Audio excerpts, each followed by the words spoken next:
প্রায় বছরখানেক পরেই পেশাদার ক্রিকেটে ফিরলেন মুনিম শাহরিয়ার। আবারও ২২ গজে নেমেই হাঁকালেন 50, ৪৭ বলে ৭-৪ আর ১-৬ করলেন ৫২ রান। তবে প্রত্যাবর্তনের ম্যাচে তিনি যা করলেন টি-20 ক্রিকেট বিবেচনায় তার রীতিমতো অন্যায়।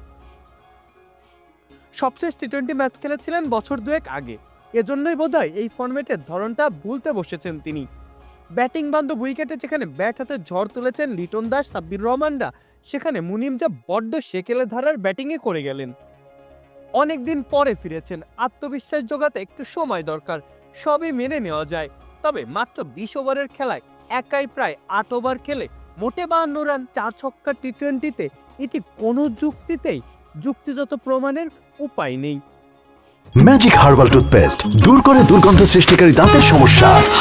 ইয়েস, দেখাও তোমার ম্যাজিক। তার উপরে বাউন্ডারি আর ওভার বাউন্ডারিতেই এসেছিল ৩৪ রান মোটে ৮টা বল থেকেই। বাকি ৩৯ বলে তিনি করেছেন মোটে ১৮টি রান। সেলফিশ বললেও হয়তো কম বলা হয়। স্রেফ নিজের আত্মবিশ্বাস ফেরানোর লক্ষ্যে এমন ইনিংস খেলে দলের ক্ষতি করার কোনো মানে হয় না, যেখানে খোদ ঢাকা ক্যাপিটালসই রয়েছে খাদের কিনারায়। হাতে ৯ উইকেট থাকার পরেও তার এই ম্যারাথন ইনিংস ঢাকা ক্যাপিটালসকে পিছিয়ে দিয়েছে আরও। এমনিতেই ৫ ম্যাচের সবগুলাতেই হেরে পয়েন্ট তালিকার তলানিতে আছে দলটি। মুনিম শাহরিয়ার হয়তো তাই এমন 50 করে প্রত্যাবর্তন থেকে নিজের পতনের অনিশ্চিত আশঙ্কার দিকে আরেক পা বাড়ালেন। এখন দেখবার বিষয়, আরও একটি সুযোগ যদি মেলে তবে কি নিজের ভাগ্য বদলের প্রয়াস যথাযথভাবে চালাতে পারেন কিনা তিনি।